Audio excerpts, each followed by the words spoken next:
अस्सलाम वालेकुम रहमतुल्लाहि व बरकातुहू। उम्मीद है आप हज़रात खैरियत आफ़ियत के साथ होंगे। ज़रा तसव्वुर करें, अगर आपके सामने कोई ऐसा मंज़र आ जाए जो दिल को हिला दे, रूह को झंझोड़ दे और आपको एक बहुत बड़े फ़ैसले पर मजबूर कर दे, तो उस वक़्त आप क्या करेंगे? आज मैं आपके सामने एक ऐसा ही ईमान फ़रोज़ वाक़या पेश करने जा रहा हूँ जो न सिर्फ़ आँखों को नम कर देगा बल्कि दिल को भी बदल कर रख देगा।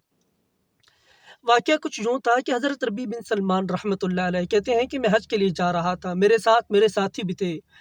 हम कूफ़ा पहुँचे तो वहाँ ज़रूरियात सफ़र ख़रीदने के लिए मैं बाज़ारों के अंदर घूम रहा था कि मैंने देखा एक वीरान सी जगह में एक खच्चर मारा हुआ है और एक औरत जिसके बहुत पुराने कपड़े हैं, वो हाथ के अंदर चाकू लिए उस खच्चर के गोश्त को काट-काट कर अपने जो उसके पास बड़ा थाल था, उसके अंदर वो भर रही थी। वो फरमाते हैं कि मुझे ये ख़्याल हुआ ये मुर्दार गोश्त लेके जा रही है, इस पर ख़ामोश रहना हरगिज़ मुनासिब नहीं।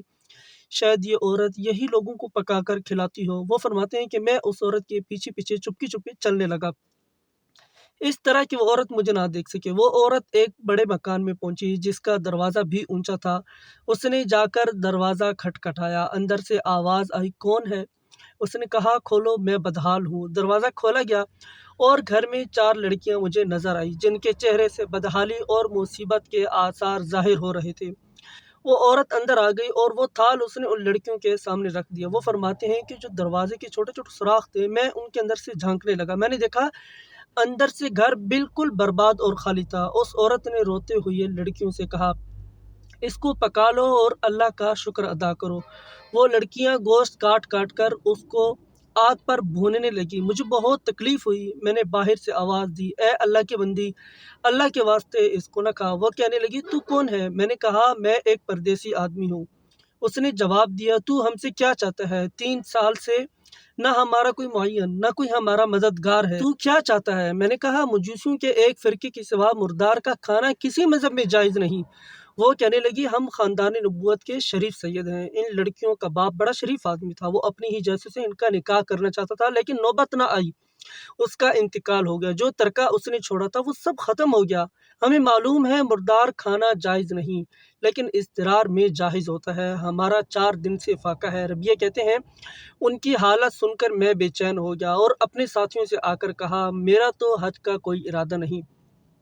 सब साथियों ने मुझे बहुत समझाया लेकिन मैंने किसी के एक ना सुनी। मैंने अपने कपड़े और एहराम की चादरें और जो सामान मेरे पास था वो सब लिया और नकद 600 दिरहम थे वो लिए और उनमें से 100 दिरहम का आटा ख़रीदा और बाकी दिरहम आटे में छुपाकर मैंने उस बुढ़िया के घर पहुंचा दिए और ये सब सामान और आटा वगैरह उसको दे दिया और उसने शुक्रिया अदा किया और कहने लगी, "ऐ इब्ने सलमान, अल्लाह तेरे अगले पिछले तमाम गुनाहों को माफ़ करे और तुझे हज का सवाब अता करे और अपनी रहमत में तुझे जगह दे और ऐसा बदला अता फरमाए जो तुझे भी ज़ाहिर हो जाए।" रबिया कहते हैं, हज का काफ़िला रवाना हो गया। मैं उनके इस्तकबाल के लिए कुफा ही रुक रहा ताकि उनसे अपने लिए दुआएं भी कराऊं।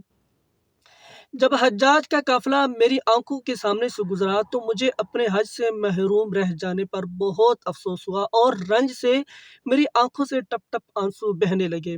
जब मैं उनसे मिला तो मैंने कहा, "अल्लाह ताला तुम्हारे हज कबूल फ़रमाए और तुम्हारे इख़राजात का तुम्हें बेहतरीन बदला अता फ़रमाए।"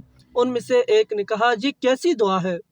मैंने कहा, "उस शख़्स की दुआ है जो दरवाज़े तक की हाज़िरी जो दरवाज़े तक की हाज़िरी से महरूम हो गया हो।" वो कहने लगे, "बड़े ताज्जुब की बात करते हो रबिया तुम तो। अब तो इससे भी इनकार करता है। तू हमारे साथ अरफ़ात के मैदान में न था? तूने हमारे साथ रमी जमरात नहीं की? तूने हमारे साथ तवाफ़ नहीं किए?"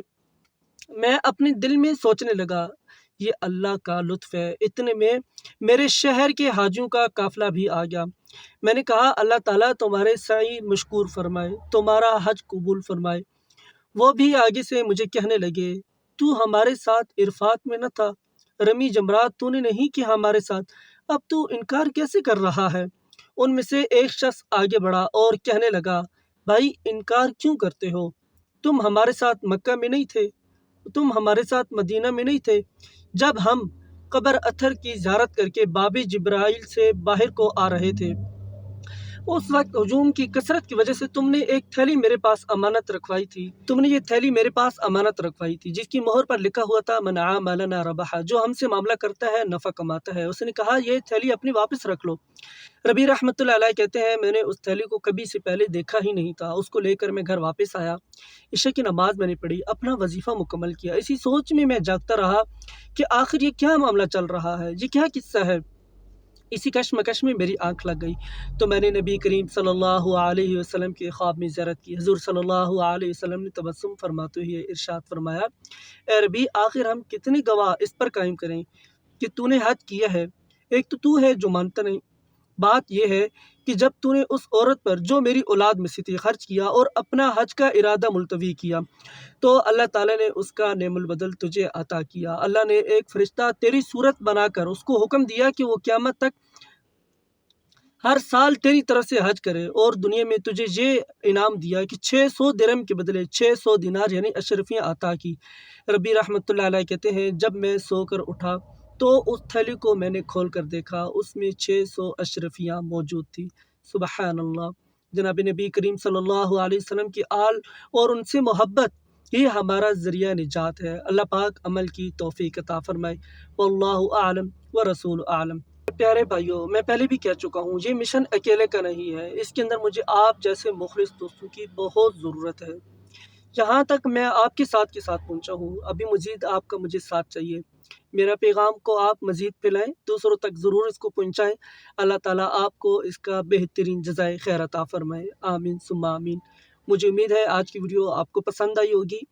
मिलते हैं अगली वीडियो में एक नई मौजू के साथ, एक नए पैगाम के साथ। तब तक के लिए मुझे इजाज़त दीजिए। अस्सलामु अलैकुम रहमतुल्लाहि व बरकातुहू।